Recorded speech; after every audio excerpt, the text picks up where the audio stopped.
E assim, queridos irmãs e irmãos, é um grande prazer, né? Nós estarmos aqui reunidos para o estudo da primeira obra da doutrina espírita de cunho filosófico, o Livro dos Espíritos de Allan Kardec, composto de 4 partes. A partir dele, houve o desdobramento dos outros 4 livros do Pentateuco, que complementam os conhecimentos doutrinários, a saber, da parte primeira, das causas primárias, mais científica e filosófica, compreendida das questões primeira a 75A, né? Originou-se a Gênese. Da parte segunda, do mundo do espírita ou mundo dos espíritos, compreendida das questões 76 a 613, que trata da mediunidade, originou-se o Livro dos Médiuns. Da parte terceira, das leis morais, que vai das questões 614 a 919A, originou-se o Evangelho segundo o Espiritismo. E da parte quarta, que vai das questões 920 a 1019, originou-se o livro O Céu e o Inferno, que trata das penas e gozos futuros. Ainda, meus irmãos, obras póstumas publicadas a partir de escritos deixados por Kardec. Fiquemos em paz, com a mente aberta, para os conhecimentos que serão passados pelo nosso irmão Paulo inicialmente. A palavra é sua, meu irmão. Pode dar prosseguimento, por favor? Obrigado, Norma. Bom, como a gente pôde perceber, a parte segunda do Livro dos Espíritos é que tem o maior número de questões, porque aí residia a maior ignorância do espírito humano acerca do seu destino. Todos nós sabíamos, através daqueles que têm histórico no Ocidente, através das denominações cristãs, ortodoxas, protestantes e católicas, que nós iríamos para algum lugar, seja o céu, seja o inferno, né? Crenças questionáveis. Mas como era que se dava essa passagem? Como era que acontecia tudo isso? Essa ignorância sobre o mundo espiritual nos acompanhou por muitos anos e ainda causa aflições a muitas pessoas. E então,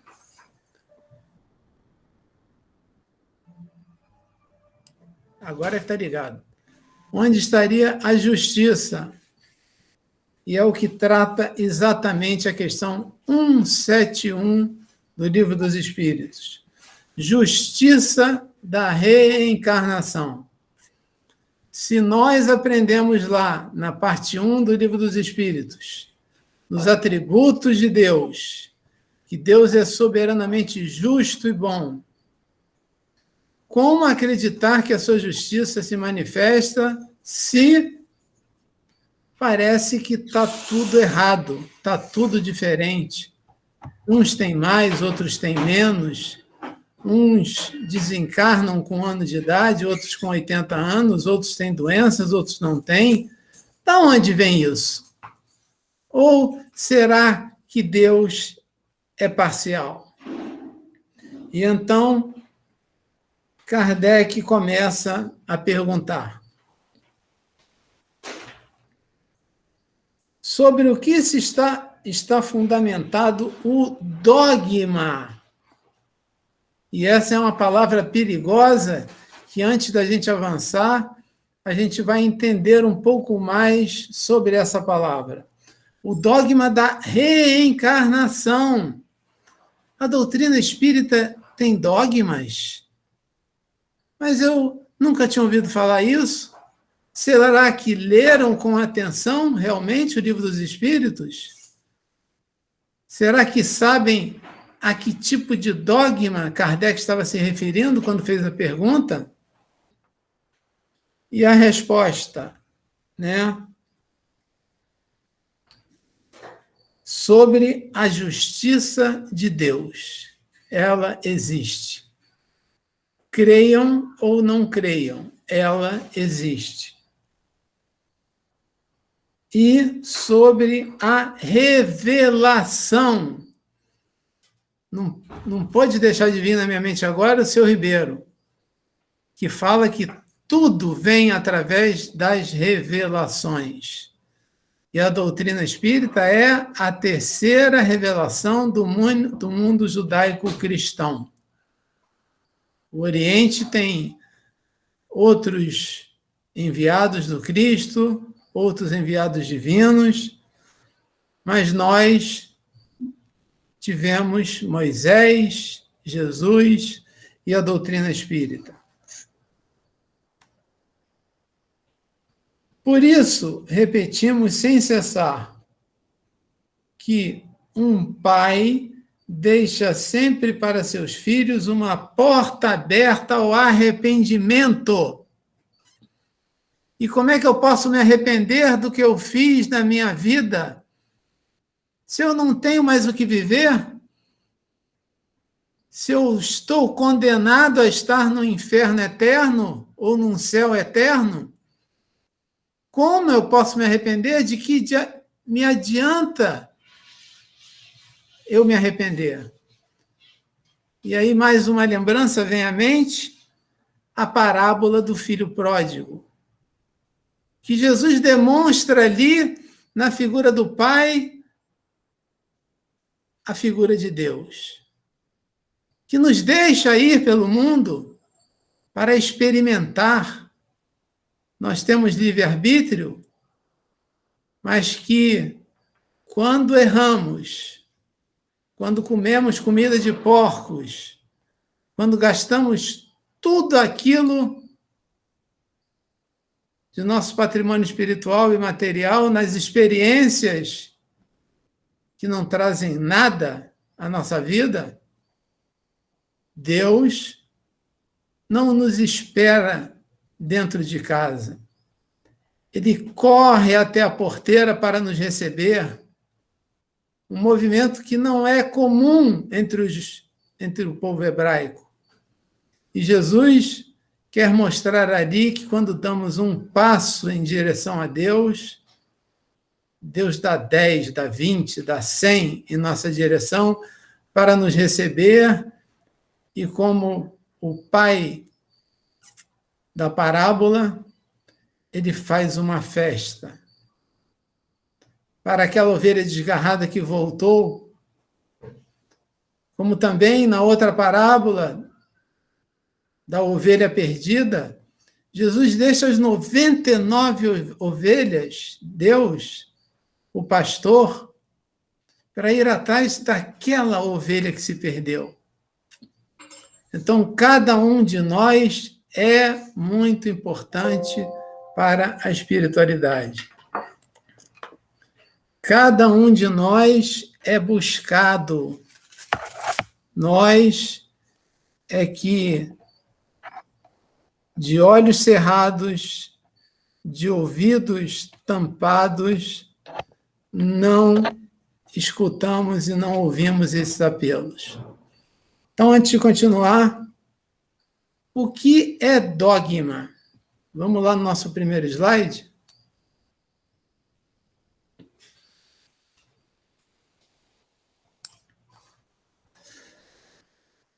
A palavra dogma é um termo de origem grega que significa literalmente o que se pensa que é verdade.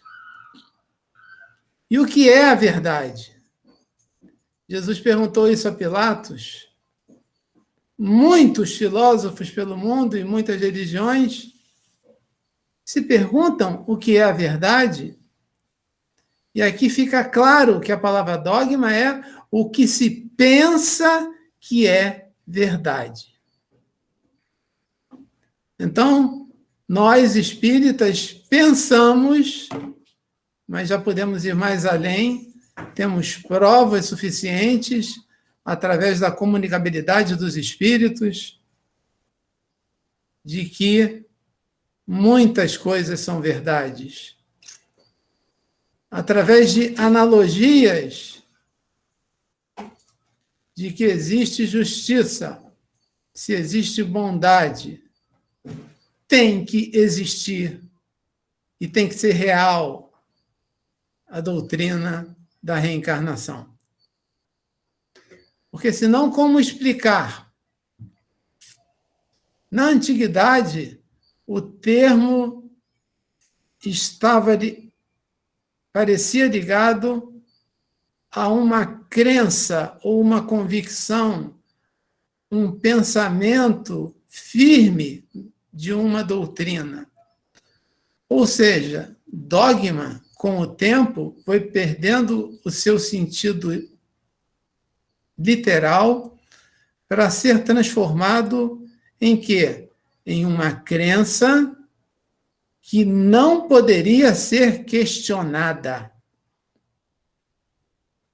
No caso de ser questionado, se estaria cometendo uma heresia. E muitos foram aqueles que, durante a Idade Média, por estarem cometendo heresias, por estarem tendo um comportamento inadequado, foram parar nas fogueiras. Tiveram as suas cabeças cortadas. Em outras religiões, também existem dogmas, porque é sempre o ser humano que quer conduzir o outro, que quer fazer com que o outro pense como ele pensa, que quer dirigir a vida do outro. E isso ele tenta através da religião, através da política, através do domínio econômico, através do domínio das ideias. Vamos para o próximo?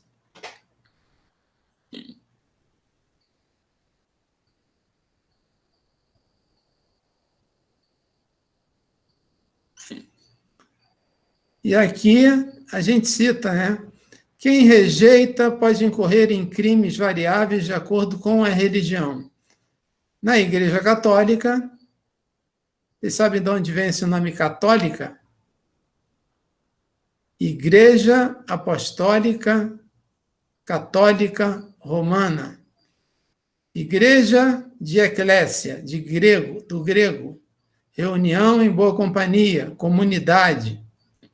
Nada tem a ver com o templo de pedra. Apostólica, que vem da tradição dos apóstolos. Católicos é um termo grego que quer dizer universal.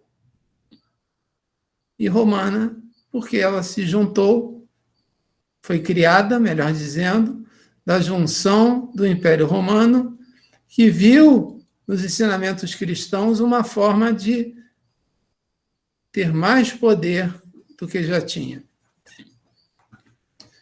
E a Igreja Católica levou muitas pessoas por heresia durante a Idade Média, como eu já falei, a serem excomungadas e a serem jogadas na fogueira.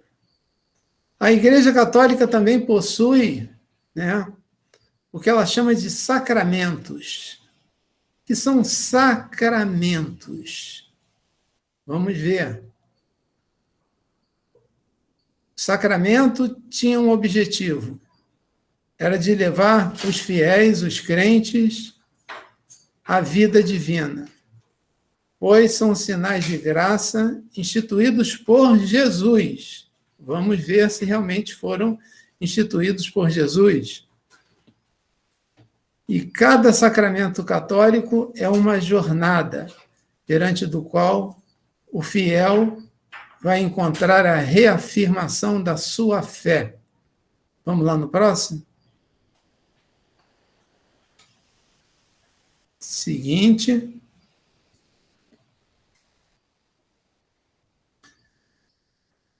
E vocês viram, né?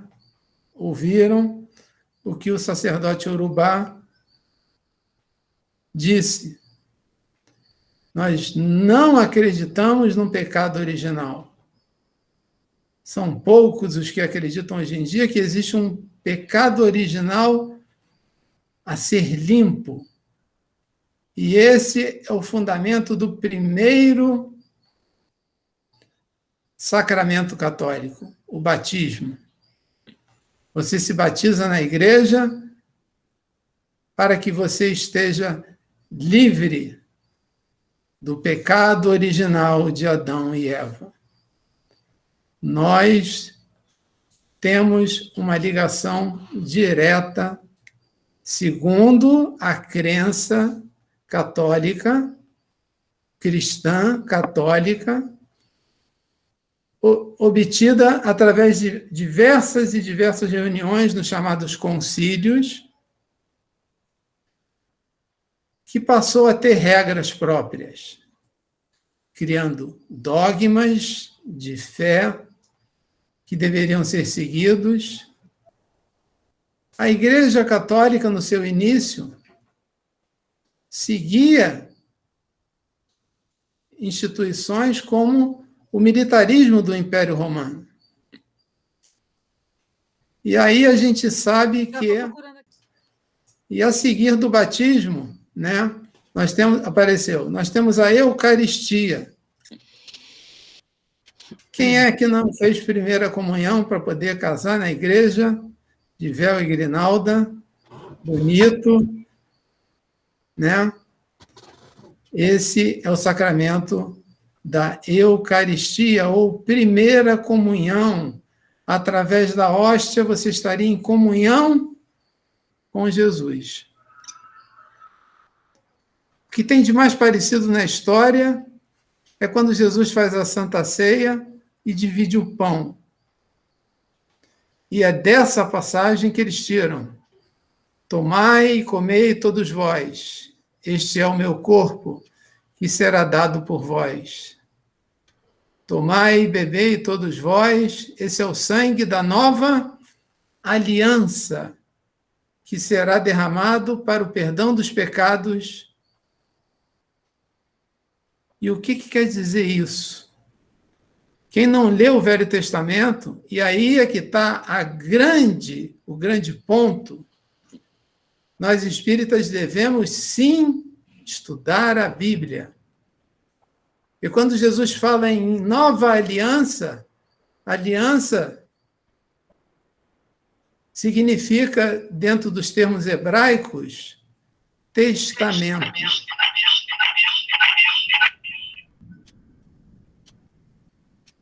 Então, Jesus vem trazer um novo testamento, um novo acordo entre os homens e seres humanos e a divindade.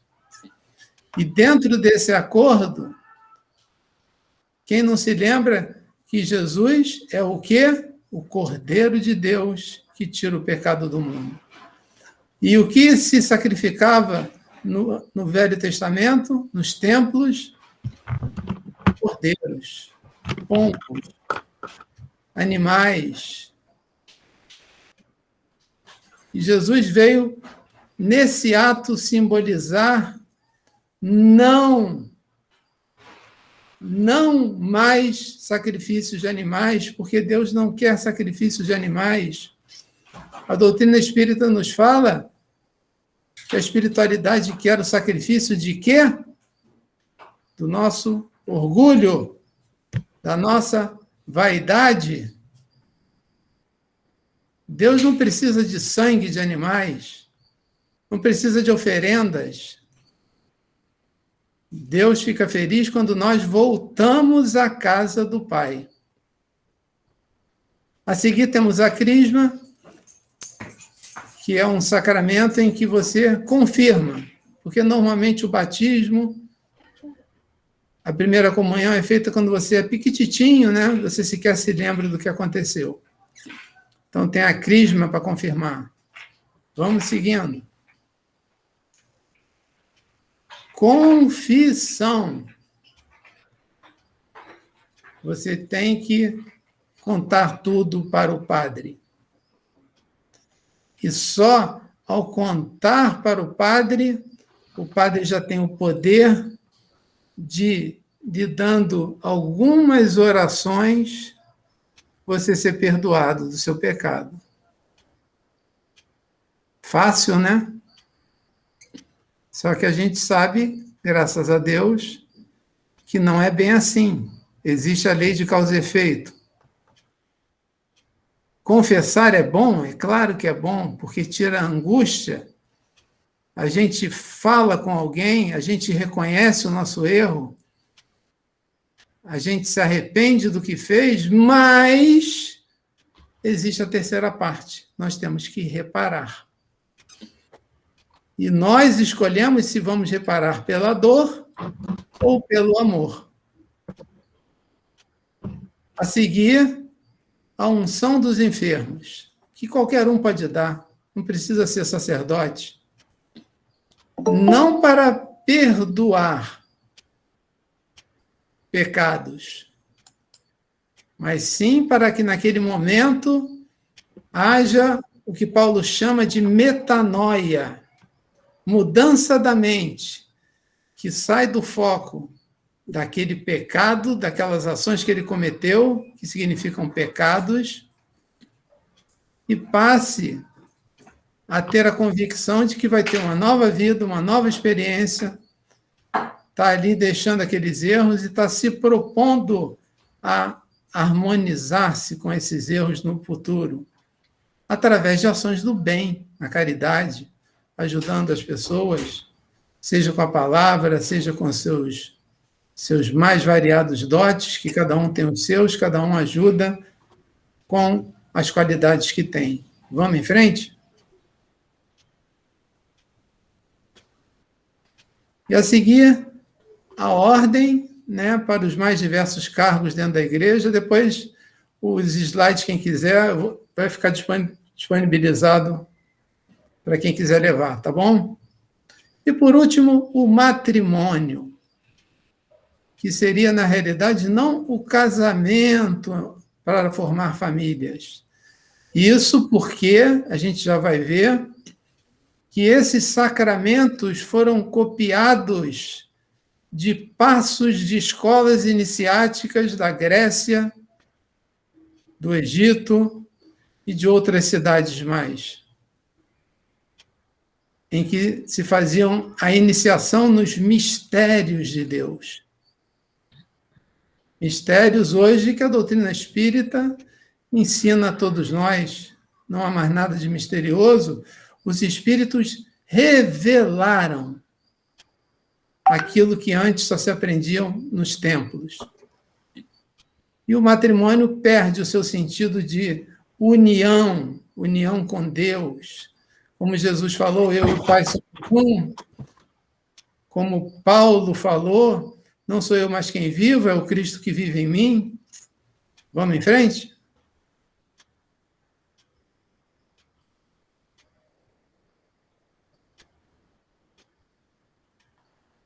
Já atualizou aí?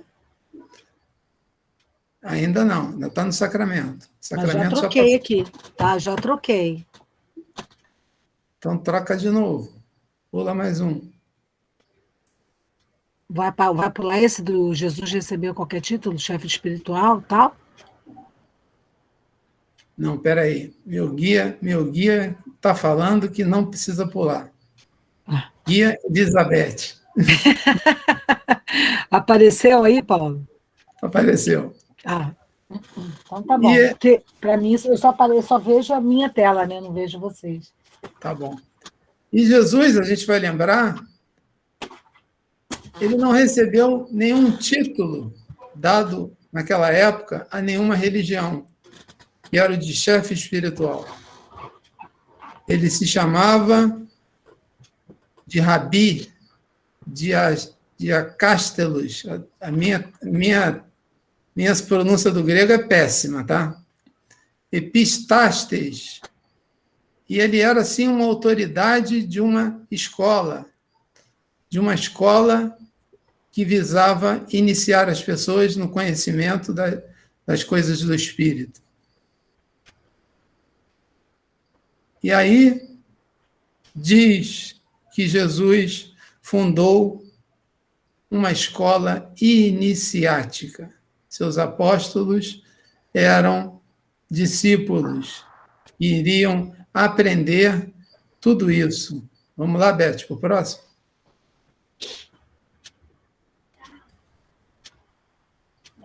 Os 7 passos das escolas iniciáticas, que se chamam mistérios, se chamavam, né?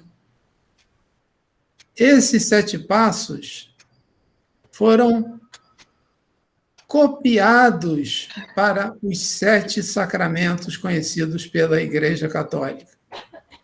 Os 7 passos estão aí, os slides estão à disposição de todos. Vai só passando rápido, Beth. O primeiro passo. Vamos lá no primeiro passo. Aqui tem a definição do que é mistério, e aí vocês leem com calma depois. O processo é depois desse? Ou esse aqui? Depois desse, é. Esse. Mergulho, que transformar em batismo. Aceitação do mestre, que transformar em crisma. Metanoia, mudança da mente, que esse preferiram não colocar, chamaram de outra coisa. 4, encontro ou iluminação. Encontro com o seu Deus interior, com a luz que habita dentro de nós. A revelação, o apocalipse. O 5, união firme e concentrada. Com o quê? Mesmo estando no ambiente profano, nós estaremos unidos à divindade. O 6, consagração, também conhecida como sagração. Você, Espírito Eterno, é terra sagrada, ligada a Deus, Filho de Deus. E o último, livro de Joana de Ângeles, né? Plenitude, que ocorria quando você já vivenciava, já pensava, já era instrumento da alma universal já libertada. Que alma universal já libertada é essa? Do Criador. E agora a gente volta para o Livro dos Espíritos, rapidamente.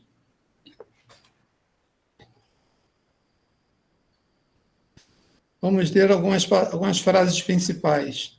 Em sua justiça, eis que ele permite realizar em nova existência o que não puderam fazer nem acabar em uma existência.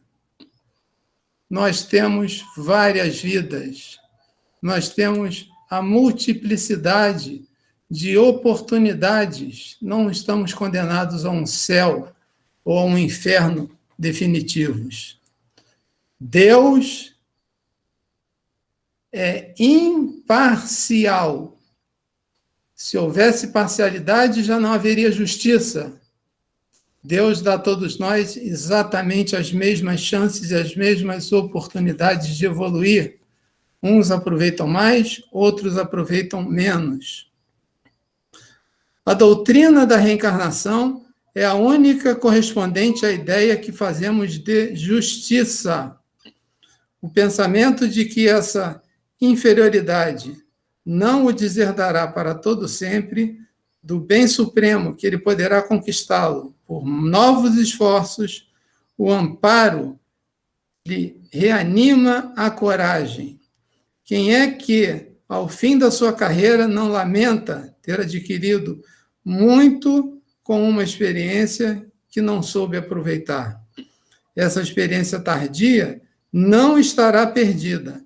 Ele a aproveitará numa nova experiência, numa nova vida, num novo corpo.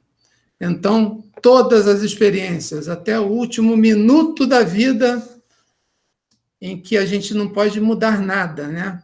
Mas a gente pode mudar o nosso estado mental. o nosso estado de consciência com relação a um fato. Ir para o mundo espiritual se sentindo responsável e não mais se sentindo culpado. Fiquem em paz, meus irmãos. E agora eu deixo com o Sérgio. Sérgio, desculpa aí que passou um pouquinho. Não, não tem problema, não. Eu só quero pedir desculpa a vocês aqui, porque eu desastradamente mexi aqui num fio, ou vários fios, e a câmera desligou. Então, não vou perder o tempo aqui de procurar e vou dar continuidade. Nós estamos no capítulo 4, Pluralidade das Existências. Falamos da parte 1, da reencarnação, da parte 2, Justiça da Reencarnação, e agora nós vamos falar da encarnação nos diferentes mundos. São respostas pequenas, mas que requerem uma atenção e dúvidas que nós, com o correr do tempo, vamos tentar sanar, até mesmo com o auxílio e a opinião de vocês. Por favor, fiquem à vontade. Encarnação nos diferentes mundos, pergunta 172. Nossas diferentes existências corpóreas se passam todas na Terra? A resposta é não, mas nos diferentes mundos. As deste globo não são as primeiras nem as últimas, porém as mais materiais e distantes da perfeição. Então, aqui eu queria levantar uma questão, ou mais de uma até. O primeiro aspecto é o seguinte: fica confirmado, então, que nós podemos realizar o nosso processo de evolução não só no planeta Terra, como, por exemplo, vamos nos lembrar dos chamados exilados de Capela, que vieram, né, na progressão daquele planeta no sistema Capela, eles vieram para cá para terem até uma nova oportunidade, trazendo um conhecimento necessário para ser difundido entre nós. Então, nós, nas nossas diferentes existências corpóreas, não passaremos todas na Terra, mesmo porque há a progressão dos mundos e a própria progressão do planeta, mas há a progressão dos mundos. Agora, ele diz aqui um aspecto interessante, que é o seguinte: as deste globo não são as primeiras nem as últimas. Então, ele já nos coloca, não, é importante não é não serem as últimas, nós já sabíamos, mas elas não são as primeiras. Havia uma possibilidade, ou há uma possibilidade, se nós pensarmos na evolução do próprio planeta, que nós, nas nossas, ou na primeira encarnação, pudéssemos estar correspondendo àquele início que nós já tratamos aqui, da evolução do homem. Sendo, então, os primeiros homínios serem os corpos habitados por espíritos vindos, então, para o seu início da caminhada. Mas ele aqui afirma que não foram as primeiras encarnações de todos nós aqui. Não sei se é uma afirmação generalizada, não parece isso, parece uma afirmação de que não foi aqui a nossa primeira encarnação. E ele diz aqui o seguinte: porém, as mais materiais e distantes da perfeição. E aí, realmente, eu fico com uma certa dúvida pelo seguinte: se nós somos um planeta de expiações e provas e tem um planeta primitivo, e existem os planetas primitivos, como seríamos nós as mais materiais e distantes da perfeição? Nós estamos muito ligados à materialidade e muito distantes da perfeição. Perdão, mas somos nós, esta nossa encarnação, nós estamos neste planeta sendo aqueles mais materiais. Então, fico com uma dúvida de entendimento aqui.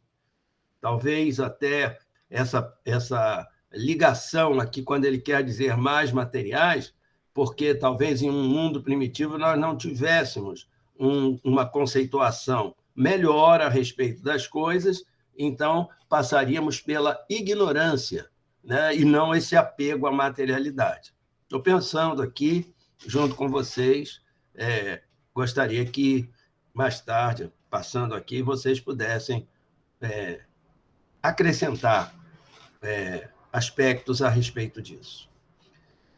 A questão 173.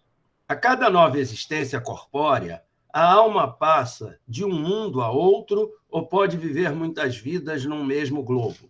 Pode reviver muitas vezes no mesmo globo, se não estiver bastante adiantada para passar a um mundo superior. Então, nós podemos viver, né, reencarnar aqui no planeta, e já o fizemos e estamos fazendo muitas e muitas vezes, neste mesmo planeta, neste processo de evolução. Se nós não estivermos bastante adiantados para passar a um mundo superior, nós podemos, e acontece conosco, de estarmos aqui reencarnando diversas vezes para continuarmos com o nosso aprendizado. Nas regressões, só lembrando isso, nas regressões feitas, e até mesmo nos trabalhos apométricos, em muitos instantes, nós vamos ter consciência ou sabermos de várias encarnações do sujeito aqui neste planeta, para que ele, através do seu aprendizado de como ele se comporta, do processo repetitivo, a compulsão à repetição que nós temos, até aprendermos e seguirmos em frente, através desse processo de observação, entendimento e elaboração, nós tenhamos, então, a possibilidade de transformar conhecimento em sabedoria. Podemos, então, 173A, podemos, então, reaparecer muitas vezes na Terra? Certamente, completa a anterior. Podemos voltar a ela depois de ter vivido em outros mundos? Seguramente. Podeis ter já vivido em outros mundos, bem como na Terra. Então, pode ter acontecido, como é o caso mais assim notório, que é esse dos exilados, chamados exilados de Capela. Para dar o exemplo assim mais conhecido de todos. É uma necessidade reviver na Terra? Não. Mas, se não progredirdes, podeis ir para outro mundo que não seja melhor e que pode mesmo ser pior. Aqui eu vou fazer uma alusão a, novamente, trabalhos apométricos, trabalhos de doutrinação, né? Que agora o doutrinador está sendo mais chamado de Paulo de dialogador, que é muito mais interessante e muito mais adequado. Então, nos diálogos travados com determinadas entidades, às vezes entidades muito difíceis, professor Hernandes, professor Ribeiro e outros aqui amigos já tiveram essa oportunidade, às vezes no processo de esclarecimento dessas entidades, o mundo espiritual, os amigos espirituais que estão ali nos dando suporte, mostram a essas entidades, na continuidade dele, do seu comprometimento kármico, para onde ele poderá ir. E, às vezes, são, como diz aqui nesta pergunta, outros mundos piores do que aquele que ele está na órbita, daquele que ele está reencarnando, daquele que ele provisoriamente está na erraticidade. Então, pode mesmo ir para outro mundo, caso não haja esse progresso, caso haja esta repetência, reincidência, pode acontecer esse aspecto. Como foi o caso, vai mais uma vez falar do pessoal de Capela, que estava num processo mais avançado e teve que vir para cá, em um mundo em que era necessário, e isso os amigos espirituais nos falam que é muito comum, terem a oportunidade de trazerem conhecimento e de poderem reorganizar-se reorganizarem-se e reiniciarem a sua caminhada.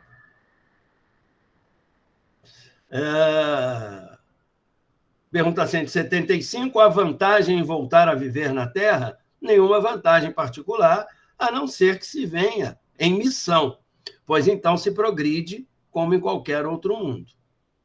Então, ela é autoexplicativa. Você vindo, a entidade, o espírito, né, vem a este mundo numa missão, já é um processo de doação extraordinário, e aí sim, uma vantagem particular, já que ele está neste processo de doação, de entrega para ajudar o próximo.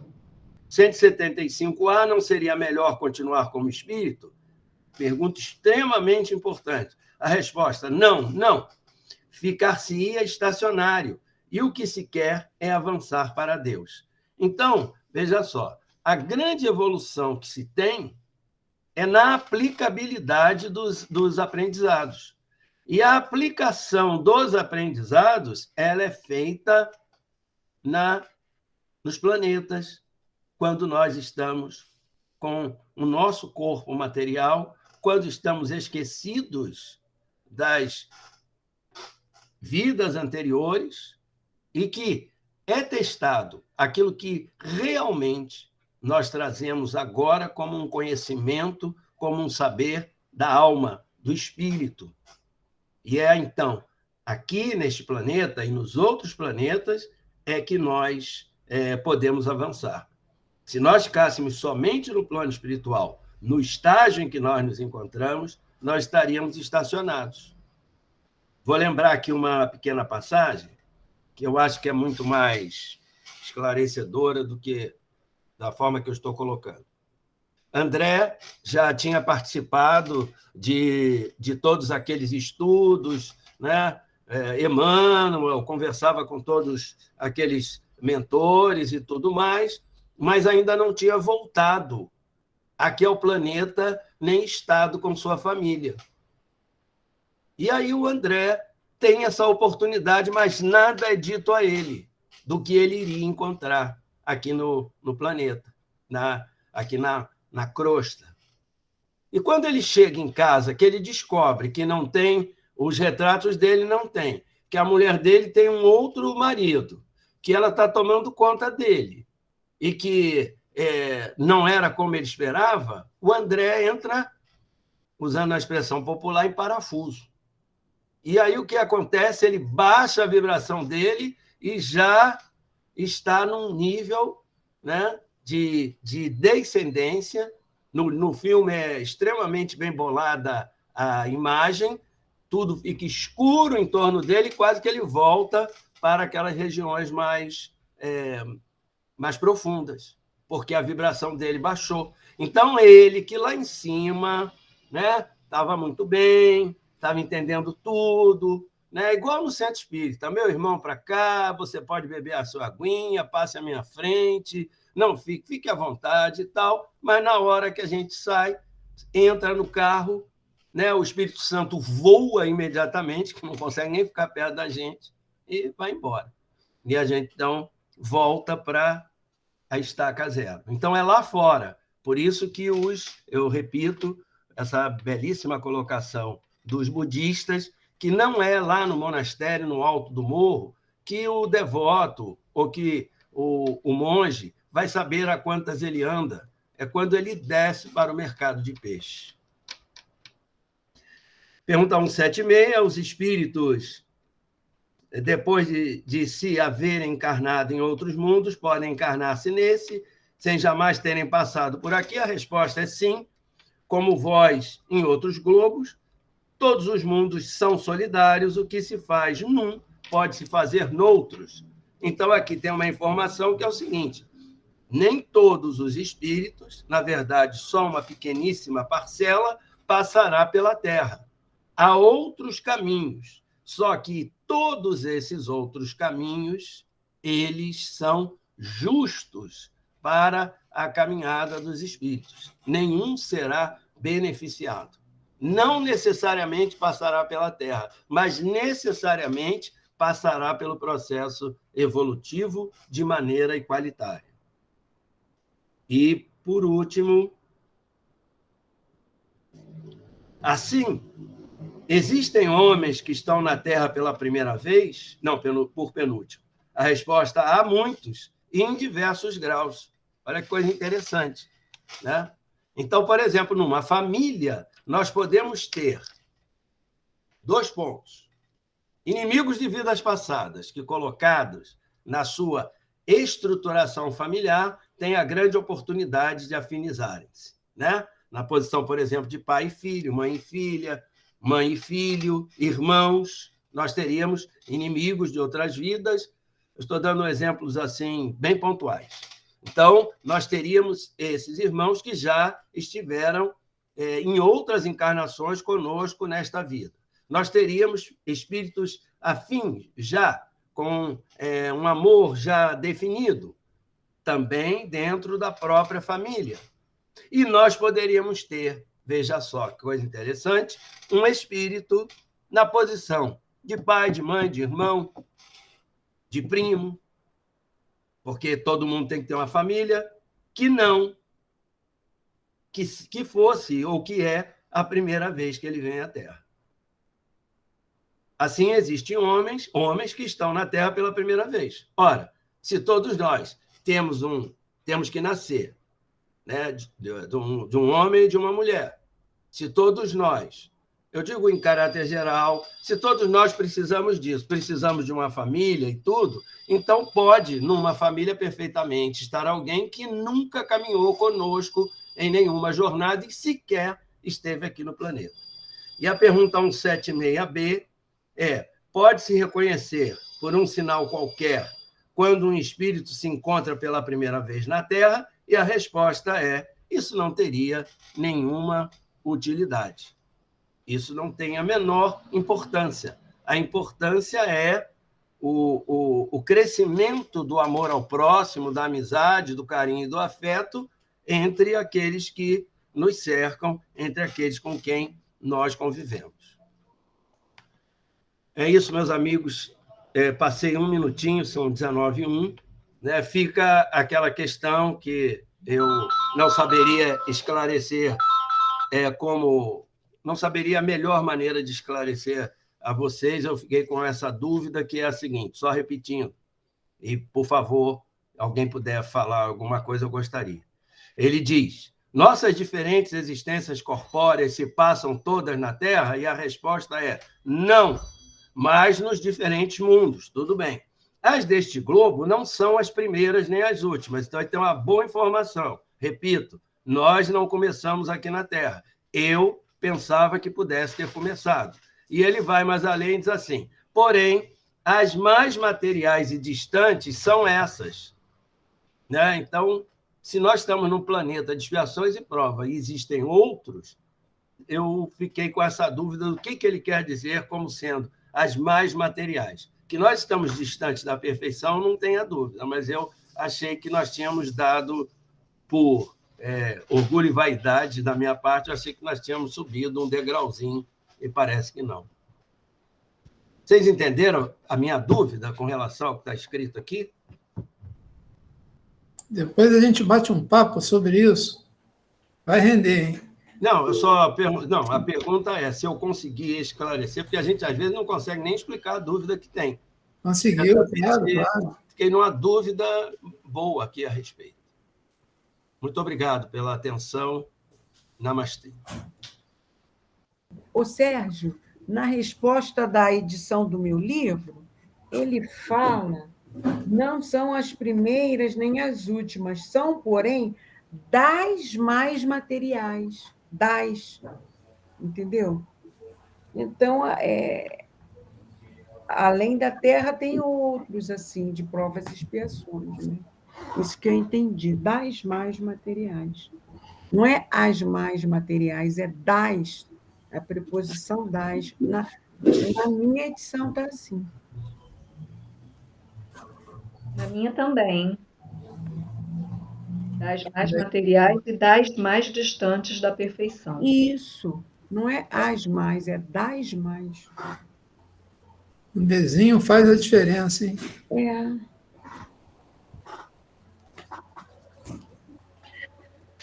A minha edição é do Herculano Pires. E não quer dizer que o Herculano Pires tenha traduzido errado. Pode ter sido um erro de impressão. Então, veja só, aí faz sentido. Porque É da FEB, a minha. Pois é, porém a minha está dizendo, porém as mais materiais e distantes. Aí, então, tinha sentido a minha dúvida. Que bom que vocês esclareceram. Viu como é bom? Ô, Sérgio? Está desligado o microfone. Sim, pode falar, Paulo. Quando você estava falando aí, já foi esclarecido, né? Já a Norma explicou que tinha um D ali, e aqui na minha edição, né, que deve ter sido um erro de impressão, com certeza o professor Herculano Pires não se equivocou na tradução, e aí eu, ao ler, fiquei com a dúvida, como é que pode ser a mais? É das mais, que muda totalmente o sentido. Aproveitando, eu catei aqui no Evangelho, aqui, capítulo 3, há muitas moradas na casa de meu pai, né? Aí só o finalzinho aqui. Entre eles, há os que estes últimos são ainda inferiores aos da terra, né? Falando com relação aos mundos primitivos, né? Física e moralmente. Outros da mesma categoria que o nosso. Ou seja, por isso que a gente pode ter encarnado em outros mundos parecidos com o nosso, mas não terem sido exatamente a Terra, né? Outros que lhes são mais ou menos superiores em todos os respeitos. Nos mundos inferiores, a existência é toda material. Reinam soberanas as paixões, sendo quase nula a vida moral. À medida que esta se desenvolve... Cadê? À medida que... Espera aí, não quero você não. Que essa se desenvolve, diminui a influência da matéria, de tal maneira que nos mundos mais adiantados a vida é, por assim dizer, toda espiritual, né? Então, a gente tem uma gradação, mundo de provas e expiações, 10%. Existem mundos de expiações jovens e mundos de expiações velhos. Os jovens ainda têm muita coisa para percorrer. Os velhos já estão quase com o pé na regeneração, que é o nosso caso, né? Então, mesmo entre os mundos de regeneração, os mundos primitivos, os mundos celestes, existem gradações diferenciadas em que uns não são exatamente iguais aos outros, né? Era isso aí que eu queria complementar.